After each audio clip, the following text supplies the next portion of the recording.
Okay, good morning everyone. Thanks for joining. We are doing VICE interventions. We did a very specific example of a VICE intervention last week. By now I hope you all watched the basic introduction to the topic. That should give us a little bit of a feeling what kind of philosophical background, what type of interventions we were looking at this week. We will come back through them in the upcoming week. We will go take a little bit of a closer look to their techniques and that they use specific techniques. I suspect in the seminar on Thursday, maybe we even get a little bit to it today. If not, then that's not a problem, and we'll pick up with that next week. I just mentioned it, I think today, 5 p.m., if you're interested in topics outside of mental health, if you care about helping people to flourish and achieve their a good well-being and a high productivity, etc., and so forth, then I think I really recommend going to this talk today. Maybe just you don't really know what organizational psychology is about, then this is a really good talk. It also kind of connects a little bit to our topic today, because we will talk about VICE interventions, and in some ways this is also one of the fundamental ideas of coaching. You can see that Ross is a coach and that a lot of coaching is done in organizational psychology, and the idea of coaching is that the person themselves, they often know exactly what they need to do, and basically just help them to kind of figure out what they already know. And this kind of jives a little bit with this quote here that I want to start, and it summarizes a little bit like the video that you hopefully saw that gives us the introduction to this topic. So here's one quote from an article or the article of the week, which says like, one of the most striking developments in social psychology in recent years has been the finding that short online interventions can cause lasting improvement in people's behavior and welfare across a wide variety of important policy domains. Right? These interventions do not change the objective situation, but instead persuade people to change their lay theories, which are defined as loosely articulated but coherent worldviews that guide people's construals of ambiguous situations and thereby shape motivation and behavior. This we want to unpack today, okay?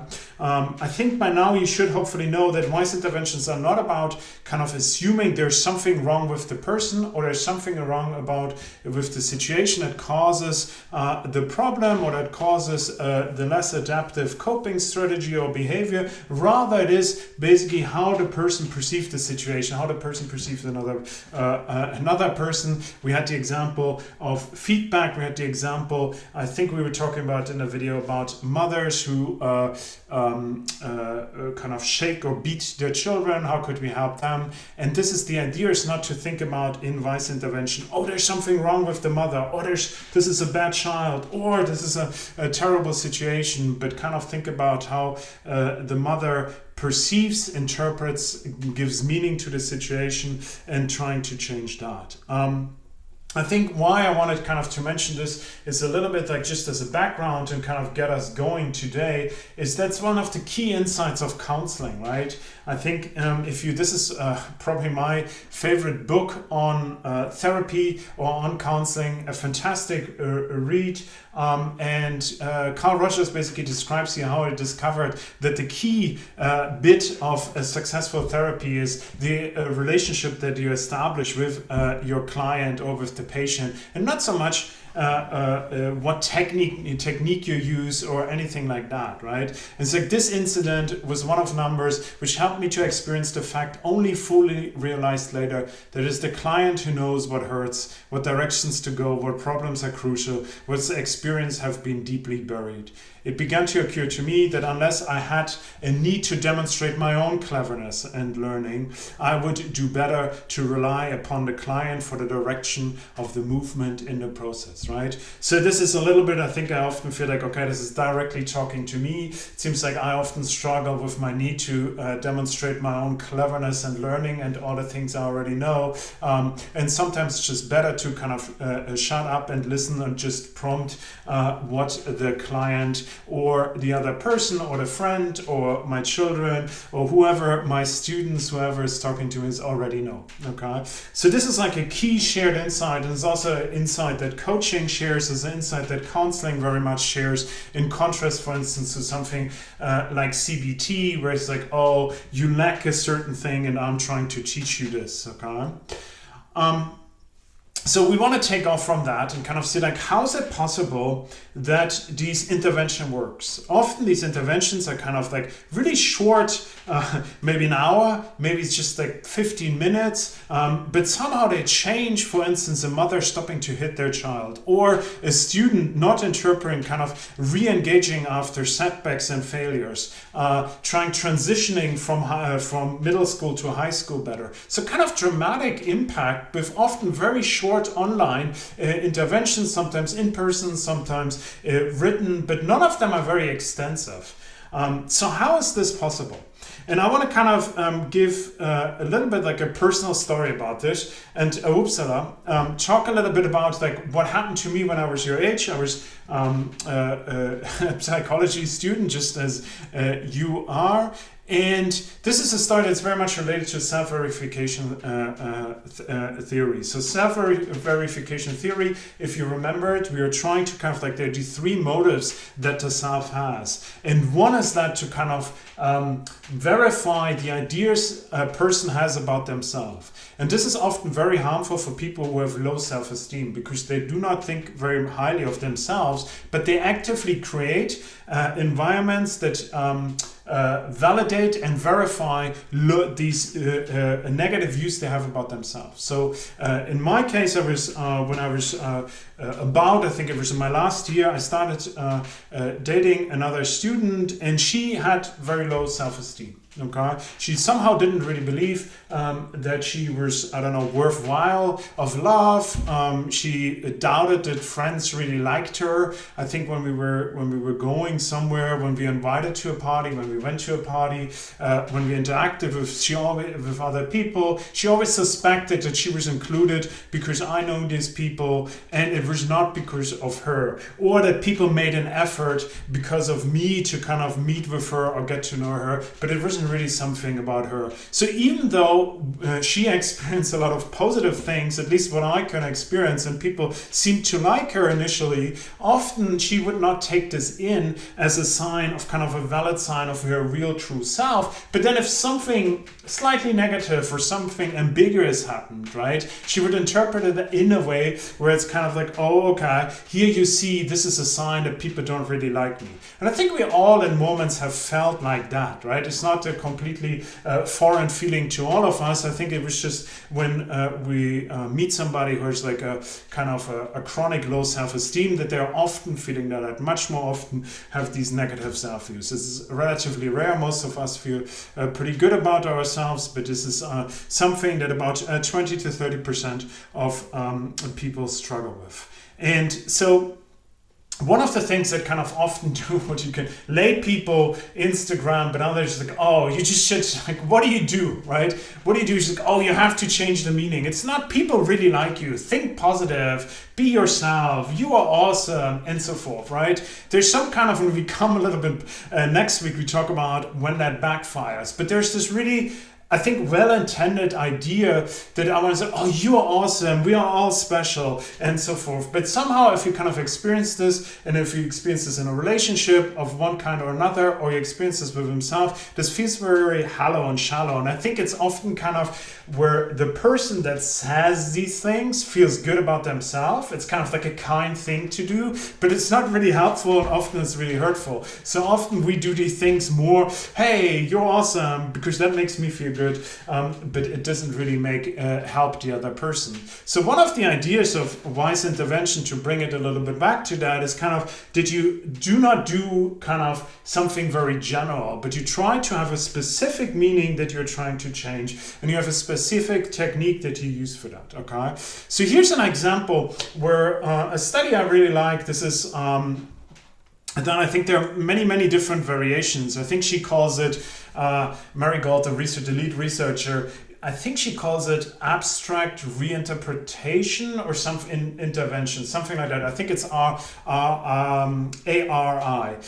But here's basically the same scenario that I just outlined with my ex-girlfriend. At some point we unfortunately broke up. It didn't really work out. But it's like the same situation. So there's somebody in a relationship with somebody who has low self-esteem. So what could we do, right? And so here's like what this intervention is. It prompts them to think of a time when your partner told you. So this is directed at the low self-esteem person. When your partner told you how much she liked something about you. For example, a personal quality, an ability you have, that she thinks very highly of you, or something you did that really impressed her. Okay, and I think in all relationships there's some things there's like, oh, that was he really liked this, or like compliments and so forth, right? These are the things where the low self-esteem person kind of ignores or says like, that's not really me. And then they're asked to explain why your partner admired you. Describe what it meant to you and its significance for your relationship, right? So now I'm asking you to basically tell me which is like the saying, believing, right? But here's like, explain why this is. What is your partner thinking? And by doing this, they kind of perceive, or the person with the lowest self-esteem starts to perceive the world a little bit more through the eyes of their partners and realize, oh, this is actually something genuine and it's not just something they said to make me feel good. And so they kind of persuade themselves. So if you look at like, I think this is actually a different study, the results that I show you, but it's like from a 2014 study, but the results are very similar. Let me just move that stupid thing here and get my pen going. What you see here on the x-axis is the LSE means low self-esteem and high SE means high self-esteem. So they kind of split them. I think it's just a median split. And then you see the RIA, which is the, I think it's abstract reinterpretation intervention. That's the name of this, what you see on top of this graph. And here on the x-axis, you see the relationship quality and you see negative behavior. So if you kind of look at the negative behavior and the control condition, these are where the partner would 2 weeks report 2 weeks after the intervention. How often do you experience criticizing, nagging, etc., different types of negative intervention? You see in a control condition that low self-esteem, partners of people with low self-esteem reported very highly. So there are many negative, there's a high frequency of negative behaviors, but you can see there's this massive drop in the low self-esteem conditions. So it seems like, okay, what happened is that the behavior changed here of these participants. You can see the same thing. This is for relationship quality. So it's a little, just don't be misled, right? There's like a little bit kind of deceiving y-axis here, where it's like from 4.7 to 6.2. But I mean, you see there's a difference. You can basically, this is not statistically significant. Here you can see that for low SE, low self-esteem and high self-esteem in the intervention condition, the people reported basically a similar quality of relationship. So there's like, they did this once in a lab, right? They came in and did this once in a lab, a little writing exercise. So how can it be that this somehow changes, okay?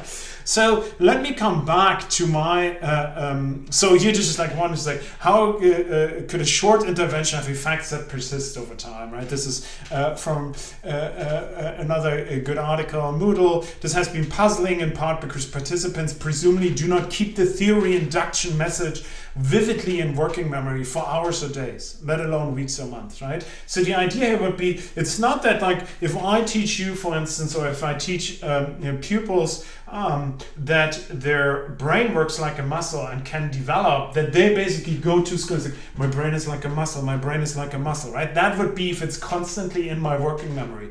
Now somehow it changes something else, and we're trying to kind of understand a little bit how that works. So one key, for instance, situation, sorry, there's the animation is not quite working that well. There's a little error, foreshadowing of things to come, but it's like, okay, let me bring you back to my experience that I have when I was dating my ex-girlfriend at the university. It's like we would be invited to a party, okay? So we'd go to a party, and then at that party, there's classic party. Okay, people would have fun, they would interact, there would be social, there would be smaller groups and so forth. So my ex-girlfriend, she would often come, and in the beginning she was like, I don't really want to go, nobody wants me to be there, I'm not sure, I would rather stay at home. And I was like, hey, come on, let's have some fun, blah, blah, blah. You can imagine it, right? And now we're coming there, and what happens is that she has a very negative attitude towards these events, and people feel like, oh, she has no interest in talking to me, maybe she's not feeling well, they kind of start to ignore her. And so she says like, oh, okay, maybe somebody after a while comes, hey, if you don't feel well, maybe you want to go home, and it's well intended, but it's obviously the worst thing is like putting oil on fire. And so there's this negative self-reinforcing cycle, right? Where I think I kind of come in and think like, nobody likes me here, I will till there's a sign that somebody might not like me, and then I say, oh, you see. And then it's also, I think, and it's a classic pattern in people with depression, it's also that some of they're trying to trigger these things, right? Where they kind of provoke people in a subtle ways in order to get the responses they expect that indicate that they are not liked by other people, right? So you have this kind of like, in these situations you have these, and then it's obviously this became in these situations, if you think about relationships, it becomes a very tricky situation to be in for me or for the other partner, because they feel like they might have fun, but if they have fun, they feel a bit guilty, and then it's like, hey, should we go home? And it's like, oh no, I'm seeing you have fun, and so forth. You can easily imagine that, right? Quite a different dynamic. But what if it kind of like, you come in and you have to say, okay, you do not have the perception, the meaning of the situation is a little bit different. Here you think like, oh, people have fun, okay, let's see. And maybe somebody comes and says like, okay, hey, you're standing at the side, maybe you want to come and join us. And this time this is interpreted, or you want to, shall we do something else or something like, and this time it's interpreted as a sign that the person cares about your well-being, right? Rather than thinking about, oh, this shows that they don't want me to be here, it's like, oh, maybe they want to be kind of like care about my well-being, and thereby you might start smiling and interacting and becoming a little bit yourself and just talking about these things, right? And this is then the positive behavior between the partners and from the partners to others becomes kind of reinforcing. So there's a little success that kind of reinforces, that strengthens a different way of looking at the situation, which then enhances, again, kind of like the success of the situation and so forth. So this is kind of like the idea here. There's this, what we call in psychology, these recursive processes. It's crucial to understand, so I'll give you two more examples in a second. I just want to kind of sprinkle a little bit theoretical language on top before we go back, okay? So the idea is we change the construction of a specific situation, and thereby you go in with a different kind of motivation and engagement. So you're like, oh, this is not a situation where nobody likes me. Hey, they're here and I'm seeing friends, okay? So you're more motivated, you're more engaged. This leads to positive things, maybe small in the beginning, which then reinforces the way you see the situation and your motivation and engagement. So there's a small change in the way we perceive ourselves and we perceive others, and that helps us to kind of strengthen these processes of change. Okay. So this is from a belonging intervention. So just to quickly remind you, it's a different type of wise intervention. And here's kind of like this outline of this. So the belonging intervention is basically trying to teach university students that struggling is part of being at the university and not a sign that you do not belong, right? I think we talked about this. I often talk about this, how important it is to feel that you belong at the university, and that setbacks or failures are not a sign that you should kind of think about a different career, that you should quit. No, it just means that this is part of the experience, just as like if you run a marathon and you want to give up, then you truly know that you're running a marathon because it's just part of the experience. So here's basically what they're trying to see and what they're trying to do by changing is kind of like the interpretation, the meaning that is attached to struggling, that is attached to difficulties, okay? So this might be especially for a member group facing social disadvantage in higher education, right? For instance, if nobody in my family really thinks, oh, I've never been to university, then you're more likely to think, maybe I'm not cut out for university. You're more likely to ask yourself these questions, right? And then you experience a challenge or a setback, okay, and then so you kind of like, now is what happens is basically that you have a different way of interpreting it, okay? So in a negative way, right, if you don't have this kind of understanding that, oh, this is part of it, it's just like people like me don't belong, I can't fit, can't succeed at my college, right? So you withdraw, so it would be like, oh, you have I don't belong here. I go into a room, I feel uncomfortable, I stick out, I don't know who to talk to. It's like, oh, I don't belong here. So I kind of leave. It's just like the metaphorically very similar to the party, right? So I withdraw from my academics, I withdraw just a little bit, and then so this makes me feel like I belong less, I'm socially less engaged, academically I'm less. So now this kind of reinforces the cycle, right? We have this kind of where one process reinforces the other. If you have a lay theory to transition to college, it's common to go through challenges like this and overcome them, right? You kind of say like, okay, oh, this means I have to kind of step it up maybe a little bit. This is kind of like a behavioral response, which helps you to help that. And you feel like, okay, you have a higher achievement, or you have a higher persistence, or you feel stronger connected. And now this reinforces, I belong here. This is part of the experience. We all do that, right? So this is what we talked last week about. This is very different. Like this is like an outline for the fixed mindset, right? But it's like basically the negative side of it. But if you kind of struggle, what happens is you have like these negative effort beliefs. Oh, if I have to work so hard, that means I'm really stupid. I don't want anyone to know that I'm stupid. I don't want to show anyone. So I use only assignments or goals, etc., where I can basically fail secretly. I will not tell anyone, my tutor, or anyone else about my struggles, because this will just lead them to understand that I'm stupid. And there are these helplessness responses. You might think about, okay, there's nothing I can do. I do not have control over the situation, and so now I either withdraw or think about like cheating or something else, where you kind of try to influence your outcomes, right? So this is basically this kind of meaning-making mechanism that you try to induce by changing the mindset, by changing the things, the way. But the only thing you kind of change is, right, the mindset. You don't address directly these other processes. So that's another kind of why these recursive processes here just outlined for the negative, and you can easily imagine for the positive.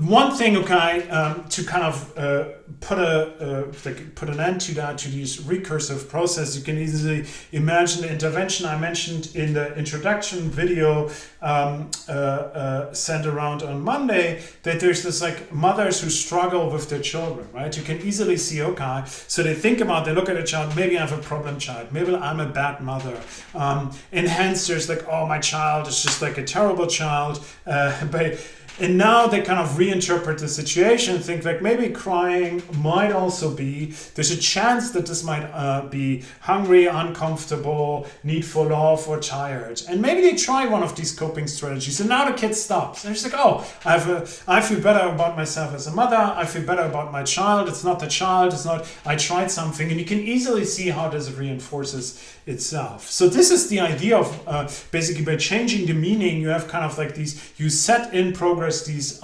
processes that help to establish the meaning that then kind of become self-reinforcement, okay, like virtuous cycles.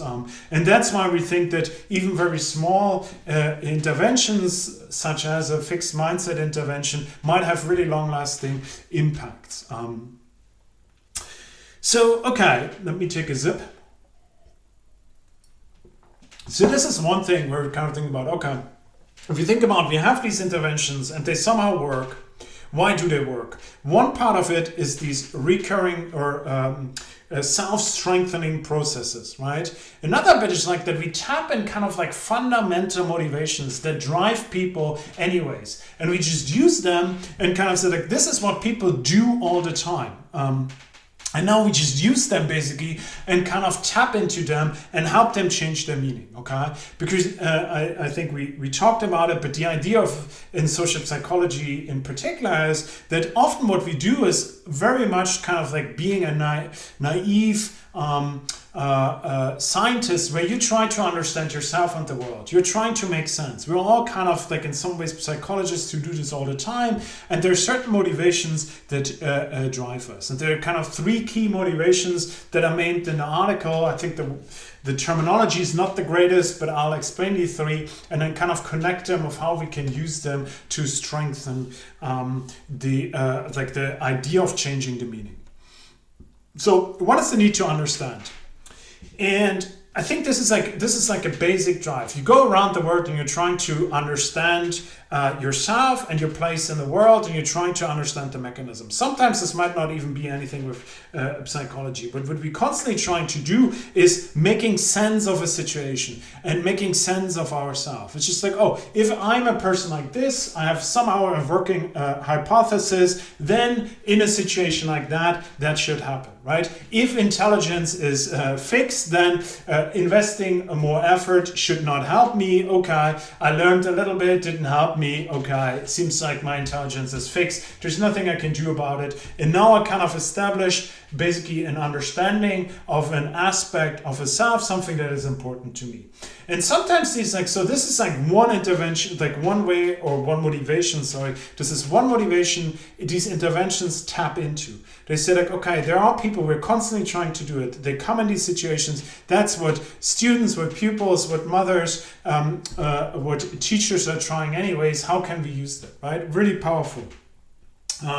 And I think I talked a little bit in most of the seminars last week about this. I'm not sure if I mentioned this to anyone, but it also means for interventions. So I think there's sometimes interventions backfire because it's kind of like an intervention itself. And I think we talked a little bit about when I showed this one poster, but we come back to this in more detail this week in a seminar, in an in-person teaching, is that if I see an intervention, I also kind of try to make sense. If somebody comes to me, let's say, and says like, oh, I think you might experience some problems with the transition. And he's like, oh, okay, there's something wrong with me. Or there's something wrong with people like me, or there's something, etc., right? So you can think, I think Carol Dweck always talks about it, that this is often when we end up with kind of weird or maladaptive theories, psychologically speaking, this is often just kind of like a reasonable and rational response to our environment. So she talks about it like, okay, let's say you're in a school and there's a talent, right? So you're in a school and it's all about talent. You got talent, I got talent. What's your special talent? What are you good at? Oh, he's a math person, I'm not a math person. He's good at English, I'm not good at English, and so forth. So it seems like often teachers talk about this, right? I think I often experience this when we're talking about in employability settings.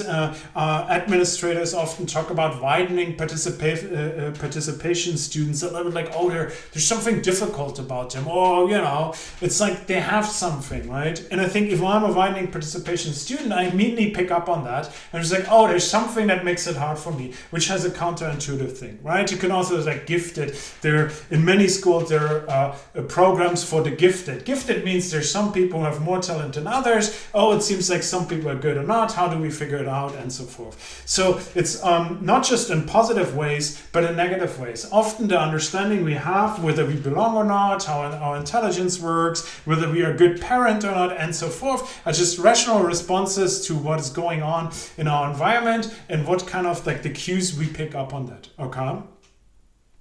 So here this is like something that's negative, but this is a motivation that vice interventions try to tap into and utilize in order to change these perspectives. Okay, so people do this anyways. Let's change that. So there's the other one is kind of like the need for self-integrity. I would call this more as like something like the need to have a positive self-view. They call it self-integrity. But the key aspect is here that you and I, what we want from life, like one of the most important things is that we feel good about ourselves. We want to feel that we are morally good people, that we're able, that we are helpful, that we're compassionate, that we're social, that we're intelligent, and so forth. We want the things should describe us that are important to us, and we want to possess them. So we have this kind of need that often here kind of like is described that we see ourselves a little bit better than we are, but this is something that people have, right? So if you think about something where your intervention intervention taps into that. Whereas they're like, oh, actually, you're not a bad mother. It's like, oh, okay, that's good news. I like that. Right? So here you have something that people are readily processing. They're open to that. They might be much more open to that than when they come in and it's like, oh, you know what? I think like your child is terrible. You don't want to know that your child is terrible. No, you want to hear something like, there's nothing wrong with your child. There's nothing wrong with you. I think we just have to figure out different strategies. So this is something where people are really receptive to the messages. Other messages, people are not very receptive to. We speak about this in a seminar this week, but something that often comes up is like if we, for instance, try to control other people, kind of evoking reactants in especially adolescents, but in all of us, it's like, oh, I want to change him. But it's like, oh, I don't want to be controlled by you. So here you kind of use it in the wrong way, right? There's certain messages we don't want to hear. Self-integrity or anything that's related to our basically positive self-view is very easy to tap into and can be used in order to change people. Need to belong. I think we talked about it like a very much a lot in social psychology is kind of like this fundamental dimension that we have, that we want to feel like we belong in a community, we belong to in a partnership, in our family and so forth. I think, I don't know if I have, oh yeah. So one key example I always say like, okay, think about a schizophrenic. A person who has schizophrenia, and then ask him what is the thing that makes them, like, what do they suffer the most from, right? They have these kind of positive and negative symptoms. Like positives is symptoms are often the things that we associate with being schizophrenic, hearing voices, being like seeing things, having visions, like psycho, it's like yes. These positive kind of changes that come about when you're in a cycle like that, and then they have, when they kind of come out, they're often like these negative symptoms where they're very much similar to depression, right? These are really like the suicide rate among schizophrenics is very high. The medications don't work very well. It's a terrible thing. But what do they suffer the most from? If you kind of look at what has the biggest negative impact on them, is the social isolation. Right? And here it just tells you a little bit about the importance of being socially isolated or socially integrated to feel that you belong, right? I think loneliness, you probably have it in health psychology, we talked a little bit in social psychology, is as, if not more harmful than smoking, right? Feeling lonely is like it's a real pandemic, another pandemic. It's spreading around the world that people feel more and more lonely. It affects their physical health, okay? So you can see there's something people want to belong. They want to feel good about themselves and they want to understand. So use that to change the way they construct their feelings, the meaning of the world. Okay. So these are the kind of three basic fundamental motivations that vice interventions tap into. So let me kind of like, I think, well, we're good on time. Kind of take one break and say, okay, let's talk a little bit about some bigger pictures and critical thoughts, right? I think one of the key, if you just like, what do you want students kind of to graduate with, right? What do you want them to take away? What do you want them, and like, if you would ask me, what do you want to be the biggest change? And kind of from your first year to your last year, from graduating, and kind of is in some ways to be a little bit like a sophisticated, have a sophisticated understanding of psychology in a way that if somebody from the outside comes to you and asks you about, okay, do you think this story is true or not? You immediately know, like, sounds very unlikely, sounds very likely. You think critically about certain things. So there's a level of sophistication about that. But you also turn that same critical thinking to findings inside social psychology, inside psychology, inside clinical psychology, right? You look at it as like, oh, how much does actually these interventions help? Or how much does therapy actually do? Does it matter, for instance, whether I use CBT or any other technique? Turns out often it doesn't really matter, but that's something something you as a sophisticated, with your sophisticated understanding of that.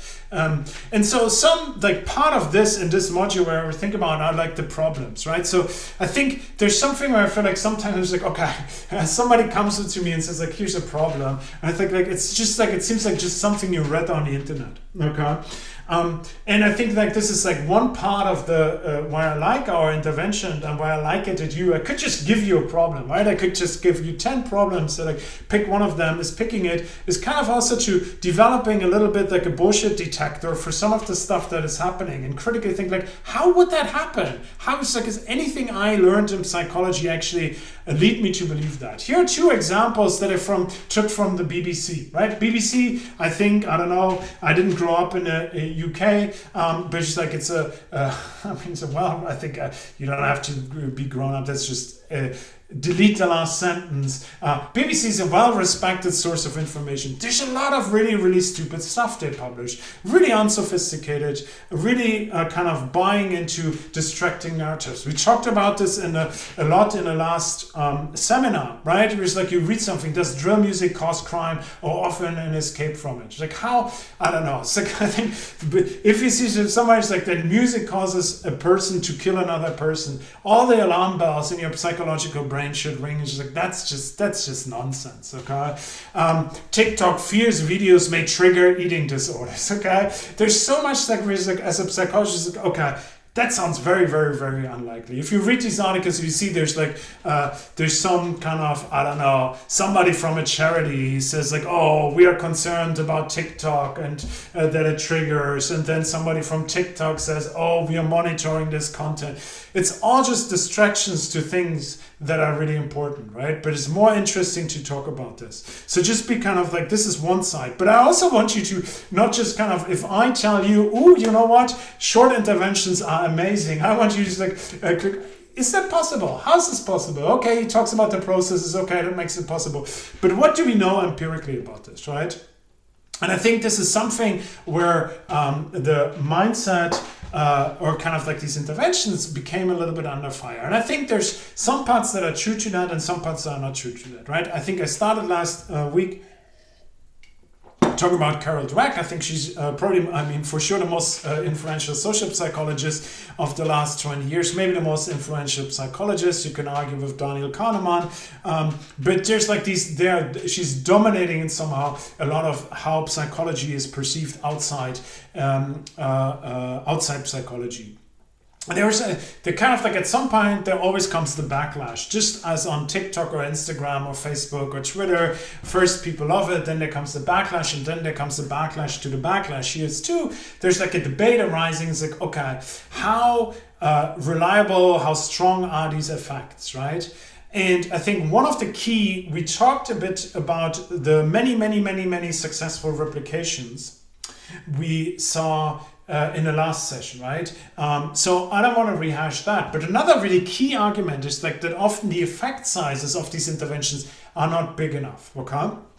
So one of the key kind of pieces of criticism around these interventions, like this is all for growth mindsets, but in some ways all of this is true for the other interventions that I'm telling you. Just growth mindset, because so many people are doing it, there's much more evidence on that, and we can learn lessons from these, right? So one thing that is that this is a meta-analysis here. I think they had almost 200 different interventions, 200 different interventions, an insane number, right? And they conclude overall the effects were weak for both meta-analysis. They did two different meta-analysis. However, some results supported specific tenets of the theory, namely that students with low socioeconomic status who are academically at risk might benefit from mindset interventions. Okay. So this is a key thing that meta-analysis highlights to us. I think this is a key thing when you think of me maybe in 6 months when you're looking at your results of your dissertation study, right? There are two things to interpret. Is something significant or not, and what's the effect size, right? And I think the effect sizes as for us psychologists much more important than actually whether it's significant or not, because this is largely determined by how many participants you have or not. What you want to look at is the effect size. And here they rightfully say, so, oh look, these are small effect sizes. So they used Cohen's d. I think most of you will be very, very familiar with kind of like effect sizes by now from your statistic, right? But this is kind of like a quick reminder. This is for Cohen's d, where they said like, oh, the effect sizes they find, they're basically kind of in this range. They find small effect sizes. It's like, oh, should we really care about that much about these vice interventions? Should we care about growth mindset interventions if they only have small effects on student achievement? Okay? And it's true, the D, Cohen's d, I think it's between 0.1 and 0.2 is by standard definition a small one. Here you see the standard definition. Okay, so let's think a little bit about this. And this is something, okay. So our mindset intervention effect size is too small to be interesting. Okay, this is something we should care about. That's a terrible slide, sorry for that. So I think if we kind of focus on this first, and I should have animated this, what type of effect should we expect from an hour intervention 2 years later? So if you think about last week, the type of intervention is like there's an online intervention for an hour that you do when you transition from middle school to high school, and then I'd see how much is affected 2 years later, right? So what is a realistic kind of way of thinking about this, right? You can see this is like done to tons of different students with different, so what they find is like roughly a D of 0.1 or 0.15, okay? So the meta-analysis says that's small, okay? They find stronger effects here from small to medium effects for students that are at risk, right? I think we talked about last time a little bit that it's important to kind of factor in the student and their characteristics. So if you're already if you love mathematics, if you think and you have a fixed mindset and you're really good at mathematics, you might not really ever encounter any problems, right? The idea of Albert Einstein, it wouldn't really matter whether it's a fixed or a growth mindset, because you would never encounter a situation where he did, of course, but in school he would not encounter a situation where it's like, I can't figure that out in the blink of an eye, okay? Now we just like, okay, let's compare that to what type of effect sizes do we find in education in general, okay? So if you have a fantastic teacher, an amazing teacher for a year, versus a terrible teacher, right? You find it's 0.16, okay? So if you kind of, this is basically on the same effect size as these interventions for an hour, okay? But here you have every day. It makes a difference, right? It's depressing for me. It doesn't really matter that much, right? It's a little similar to when you're a therapist and you kind of learn, it doesn't really matter that much what you do. But it's a little bit like, okay, I make a difference. I mean, I'm just like, think of my motivation to think of myself positively, right? This is at full display. I think like, if I'm good, if I'm above average, I can improve the grades of my students a little bit, but not by that much, right?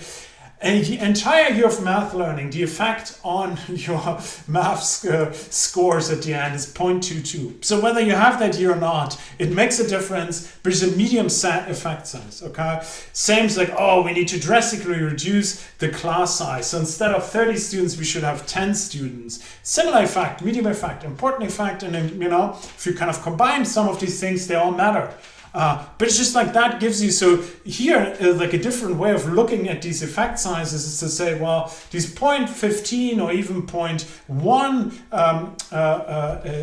size effect sizes should be considered large and impressive when they arise from large-scale field experiments that are pre-registered and exam broad achievement measures, right? So I think it's a little bit like, there's kind of two sides to this debate. In some sense, some of I think Carol Dweck, when you listen to TED Talks in general, to hers in particular, there's this one idea that's about to change your mind. You will be a different person after you listen to that. Obviously, that's not true. Obviously, if you have a fixed mindset or a growth mindset, this will make a difference in your life. But it's not like this will solve all your problems, right? If you are coming from a kind of like a problematic household, then You know, like if your parents don't care, your parents don't care. It makes a difference, right? And it's not just like, oh, but I have a growth mindset, right? There's just so much you can do. But I think that's kind of to keep in mind. But I think a lot of interventions overpromise a little bit their potential. And I think if you're in a professional context, if you're, whatever you do, coaching, inside or outside, therapy, not therapy, coaching, helping, educational success, anything like that, you should keep in mind what is realistic to expect and communicate that realism, right? But you should also not think like, oh, look, all of this doesn't matter, because it does. Right, compared to other things, and it matters. So just to kind of give you a little bit, like, sophistication often means to be able to see the gray in the black and white. Okay. We're good. Okay, let me talk about I just want to kind of make sure I actually want to talk about this already last week, but just like I just kind of put that in there. Okay, one of the things we talked last week about, and we will talk about very much in all of the other special seminars, is that you can do an intervention well and you can do it terribly, right? You can have an idea about the growth mindset which seems to work, which seems to have, and you just can do a terrible intervention for that, right? The people who delivered it, maybe you give it to teachers. Teachers are, like, nothing against teachers, but they don't have a very sophisticated psychological understanding, right? They don't really know. They might think like, oh, you know what? It's good to tell students that, but I don't really believe that. And then in a daily interactions with these students, basically they kind of signal that, I actually think you're still stupid, even though we all believe in a growth mindset, right? That's really undermining it. It could be badly delivered, it could be too short. There's so many things you can do wrong, right? And so what this matters really is the quality of the intervention, right? This is one thing. The other thing is location. Like, what is the setting you're trying to implement that? And I just want to kind of prime you a little bit. We come back to that, especially when we talk about reducing racism, the importance of the context and thinking about in which context you deliver these interventions. So there's this idea basically that you have, if you do a mindset intervention, that you also ideally think a little bit about the school and the people. A growth mindset should be meaningful effects only when people are active facing challenges. So it's good to do it at the beginning of a transition from primary to secondary school, from high school to university, from, I don't know, like any of these transitions. Here it is likely to be much more effective, right? Difficult course, difficult seminar, anything like that, right? You can think about, statistics is often an issue for psychology students. Okay, how can we use that and implement it there? It should also have kind of like an opportunity for students to act on their mindset, right? So one of the strategies is like, okay, if I struggle with that, it might mean that I have a bad strategy. I need to change my strategy. I need to kind of have a chance to practice more. But let's say your environment doesn't support any of them, right? So that's pretty, like, you have the right attitude, but there's no opportunity to take advantage of these attitudes, then nothing will change, right? Or like you're taking some risks. You're just like, oh, you know what? I really want to challenge myself and try to do the harder math set. And then a teacher says like, oh, I don't think, Andreas, this is for you. I think you should stay on this table with these problems. And then if you master, then maybe, right? So there's this kind of thing, and we talk more in detail about this, especially when we talk about interventions to try induce racism, to reduce racism, right? So the weird thing is that some of these interventions often kind of misfire in a way where people learn about maybe frustrating things in their own organization, but then they don't see any means to change them, right? Because the situation is not ready. Right? Often there's like, it's an implicit bias workshop. It's like, we all have it. Okay, let's talk about it. And then you go out and you see it everywhere and how it affects the way maybe administration talk to certain people, how customers of different racial backgrounds are treated, and you can't change it. And now you're like, this is terrible, right? And so I think it's like really important to think about if there's actually a context where these changes can take place and unfold, right? So like, it's not just mindset alone or meaning changing alone, but actually giving them a chance, okay? Yes, so we have to kind of like think about the context as well. And this is like for vice interventions, like, is there actually a chance to work on these?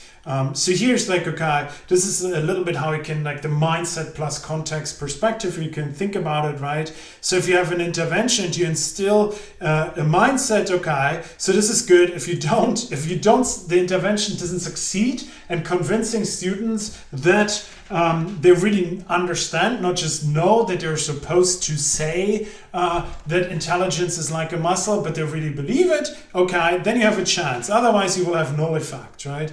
Is this, for instance, an intervention for the right population at risk for poor outcomes, right? This is when it's particularly important to have a certain. So do you have the mindset successfully installed in a population where it will actually be beneficial, okay? And does the context then support the mindset, right? And here you might have, like here they call it like stronger and weaker effects, right? But it might be that you do an intervention for the wrong people and you will have no effects. You do the intervention badly and you will have no effects.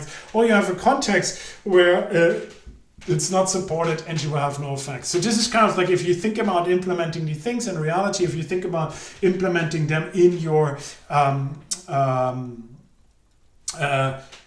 in your intervention, right? These are the things you have to kind of consider, right? Why these people, right? I often like, if someone's like, okay, I want to do something about, I don't know, I think last week we had anxiety in students, right? And I kind of said like, what I didn't like about the problem definition there is that they don't really make the case why, if we care about anxiety, why university students, okay? Why not have students like children? Wouldn't it be better to help children who suffer from anxiety? And now you have to make a case and you have to think about, yes, why? Ideally, the case is based on some like good reasoning where it's like, well, it's a transition. It's really crucial that you do well in university for the rest of your life. It might be that you can show that students have higher levels of anxiety than similar age people in the general population. Now you're making the case, but it also means that your intervention will likely be addressed at the right people,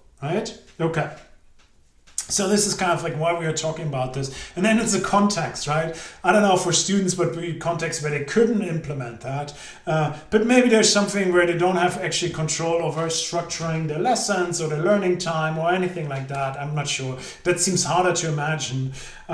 Maybe it's about like students who study psychology in prison, or I don't know, like something like that, and so they can't really implement any of these things because they don't have the control over their own life.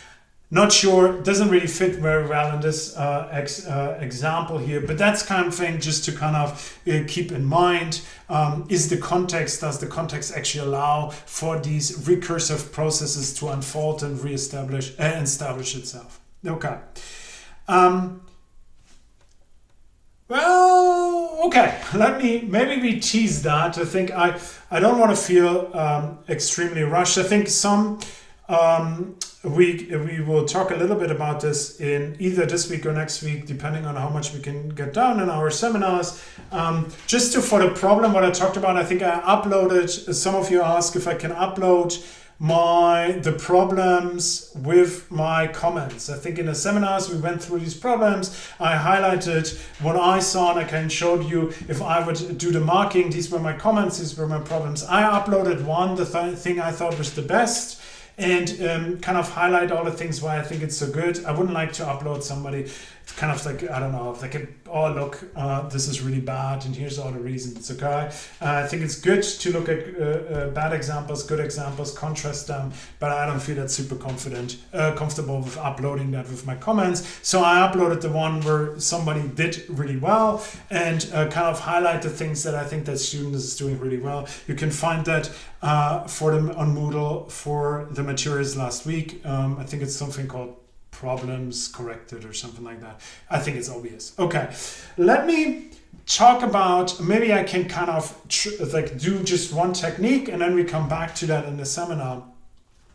So now we say like, okay, we know we want to change a meaning. We feel like it's a good fit, and there's the right context. And so now, what techniques can I use to change the context? And let me kind of jump maybe to one. at the end and just end it with that, and we come back to the other techniques in our seminars. Okay. So this is Pennebaker, which is because it's really aligned. So he has kind of like, he started in the 80s. It's called expressive writing. This is really kind of super impressive research line where he basically thought like, okay, can we actually kind of use some techniques from therapy and apply them on a larger scale? And one of the things he said like, well, what most therapies do is you have to confront your demons, right? You have to kind of look them in the eye, your trauma, the things you're afraid of, and write about them. So what he developed is this very easy, it's called expressive writing. And here you see the prompt. This is the whole intervention, right? During each of the 4 writing days, I want you to write about the most traumatic and upsetting experience in your life. Okay, so it would be one of you guys, you would come into a study, so guys say, I need some credit. It's just like, okay, please write about the most traumatic, most upsetting thing in your life. Okay, you can write on different topics each day or on the same topic for all 4 days. The important thing is, did you write about your deepest thoughts and feelings? Ideally, whatever you write about, you should deal with an event or experience that you have not talked with others about in detail. So he says like, okay, write about something, just so it says, basically just write about it. I think the prompt is they write for 5 or 10 or 15 minutes 4 times, right? And he was really interested from the early on, and you might have encountered this, Pennebaker, you might encounter it again in health psychology, because he was really interested in looking at the effects of this on people's physical health. He thought like, if we can overcome our trauma, do I have a slide on the results? But what he finds is basically that these 4 days of writing, of 15 minutes or 10 minutes, kind of unstructured writing, basically changed the way people attach meaning to these traumatic events. They changed it. So if you probably heard of Pennebaker in a different context when you had Paula talking about qualitative analysis, because he became really interested in kind of measuring what people write about. There's like some software you can basically, it's for free, that you can use, that he developed, where it's like, okay, what kind of pronouns, what's the tone, and other indicators where you can easily categorize a text that has been written on some really important psychological dimensions. So you develop that out of that interest to better understand it. But what it seems like happens is that people, by writing about confronting these things, they find a narrative, they make new meaning, and it has dramatic impact on their physical and mental health, right? So this is kind of like the least involved technique, right? But where you kind of try to help people to make new meaning by just simply saying, okay, let's write about it, let's confront it rather than avoid it, right? And that's the idea behind this technique. Okay, and we talk about the other 3 techniques then in the seminar. Yes, I think that would be it. I felt like last time I was rushed. I know that some of you guys have to be somewhere in 5 minutes, and I don't want to kind of take up your time. We will see each other tomorrow. And yes, and I think that's it for me. Happy to stay around if anyone has a question, and I would just stop the recording and upload it later today.